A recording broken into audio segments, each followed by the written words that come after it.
This lecture is for class 12, 15th lecture of the chapter electrostatics.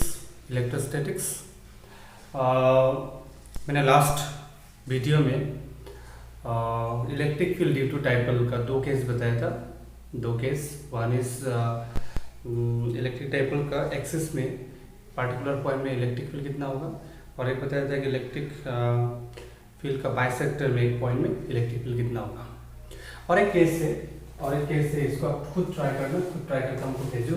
Electric field due to a dipole at any point in space, any point.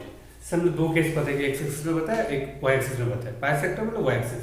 भाई किसी भी point में कितना electric field होगा, एक general equation बनाना है। Entrance के लिए थोड़ा इंपॉर्टेंट है, बोर्ड में उतना नहीं आता है, तो आप लोग ट्राई करके, अगर नहीं होगा तो बाद में मैं बता दूंगा। अभी मैं स्टार्ट कर रहा हूँ। Torque on an electric dipole placed in a uniform electric field.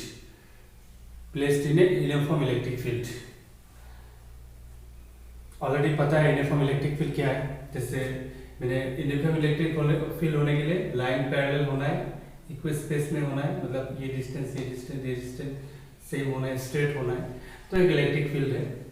Sir एक डाइपोल रखा है, ऐसा करके डाइपोल रखा है।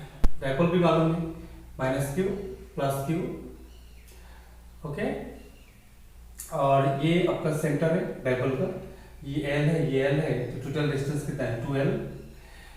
अभी आप देखो, ये जो प्लस क्यू चार्ज है उसका ऊपर एक फोर्स लगेगा क्योंकि फील्ड में रखा हुआ है, फील्ड का डायरेक्शन में। किसी भी एक फील्ड में अगर हम पॉजिटिव चार्ज रखते हैं तो मैंने बताया था फील्ड का डायरेक्शन में क्या लगता है, फोर्स। नेगेटिव चार्ज पे फील्ड का ऑपोजिट में फोर्स लगता है, तो ये फोर्स लगेगा क्यू ई। फोर्स का फॉर्मूला भी मालूम है आप लोगों को, F = Q × E। मैंने बोला था कि ये फॉर्मूला बहुत यूज होने वाला है। सो नेक्स्ट, इसमें भी फोर्स लगा क्यू ई ऑपोजिट डायरेक्शन में।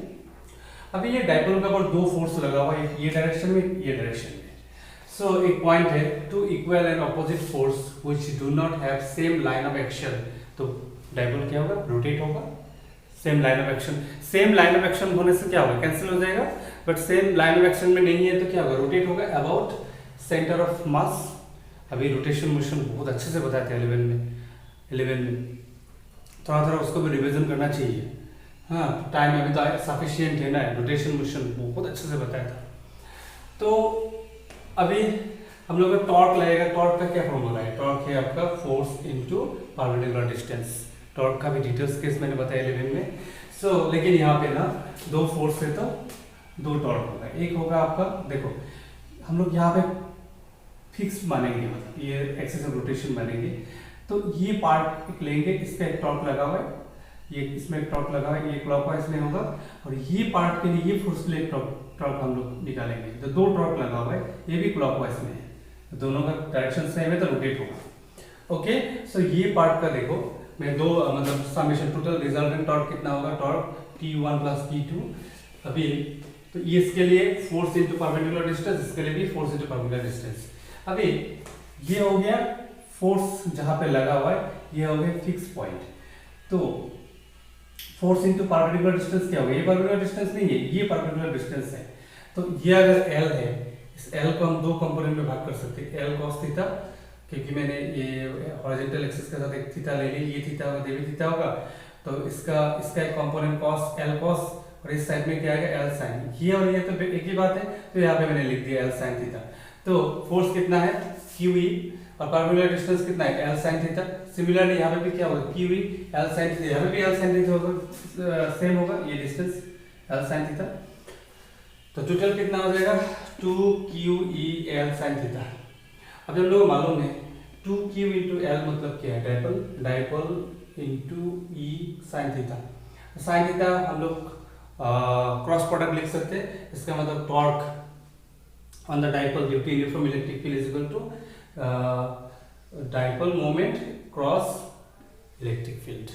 वेरी इंपॉर्टेंट, ये डेरिवेशन आता है, बोर्ड में भी आता है, और इसमें लॉजिकल क्वेश्चन आपको एंट्रेंस में भी मिलता है। सो इसमें ये क्लॉकवाइज में घूमेगा इस केस में।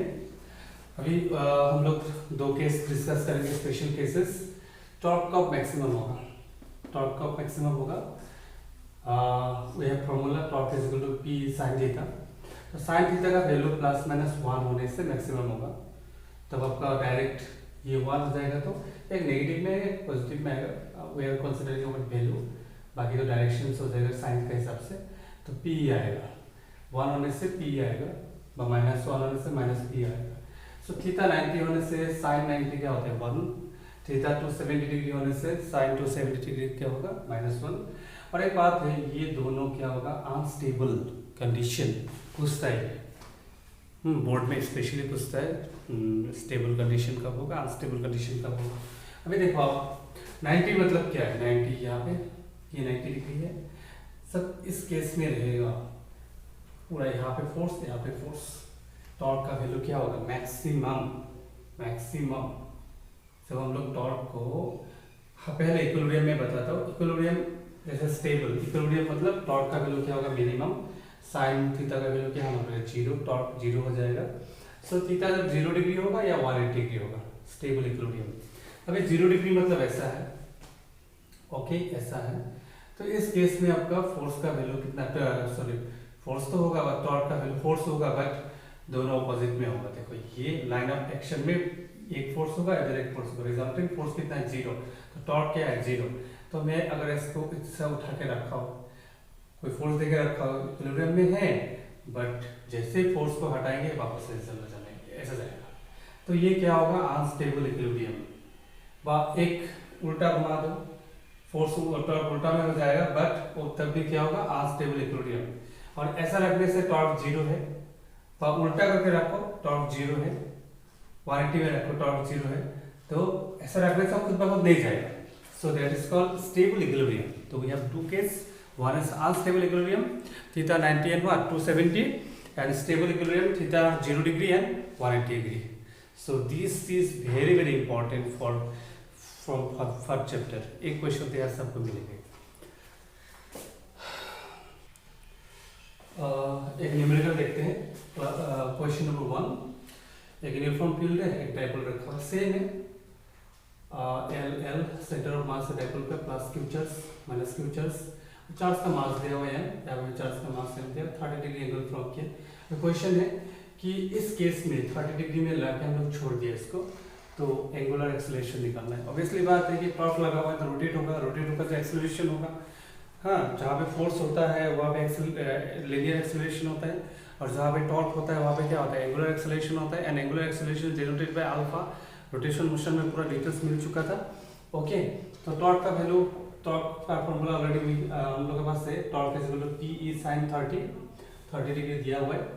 अभी टॉर्क याद है ना, टॉर्क इज इक्वल टू होता है moment of inertia into angular acceleration is equal to as it is से पी का जगह क्या लिखा है Q into 2L into E electric field cos 30 का हाफ हो गया, अभी 2 कैंसिल हो गया, यहाँ पे क्या लिखा है QLE। और एक बात है, मोमेंट ऑफ इनर्शिया क्या था, moment of inertia I is equal to mass into square of distance. तो यहाँ पे दो पार्ट का मोमेंट ऑफ इनर्शिया होगा, ये पार्ट का होगा एक I is equal to ml square, plus इस पार्ट का भी होगा ml square. So total moment of inertia क्या होगा 2ml स्क्वायर। सो मैंने क्या लिखा 2ml square into alpha QLE। So alpha simplify करो, अल्फा का वैल्यू कितना मिलेगा QE बाय 2ml। इंपॉर्टेंट है।